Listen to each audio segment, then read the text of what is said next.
বেলা 11টার সময় দুই মেয়েকে স্নান করতে বসিয়ে 1:30 বেজে গেছে। আর এইমাত্র আমি স্নান করে আসলাম, আর এক মেয়ে দেখো ঘুমিয়ে গেছে, আর এক মেয়ে আলমারির সামনে বসে বসে খেলা করছে। অনেক দিনই হয়ে গেল চুলের প্রতি কোনো যত্ন নেওয়া হচ্ছে না, এমনকি নিজের প্রতিও কোনো যত্ন নেওয়া হচ্ছে না।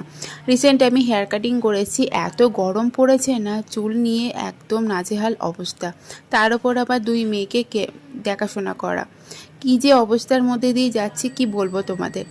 এই যে আর একটা দায়িত্ব, এই মেয়েকে খাওয়ানো। দুই বাচ্চার মা হয়েছি, দায়িত্ব তো পালন করতেই হবে, বড় মেয়ের প্রতি ছোট মেয়ের প্রতি। যাই হোক, একটু একটু করে আমি সমস্তটাই হয়তো শিখে ফেলতে পারবো। মারা কিন্তু কোনো কিছুতেই কম যায় না, মারা কিন্তু সবটাই পারে, কি যায় না বলো।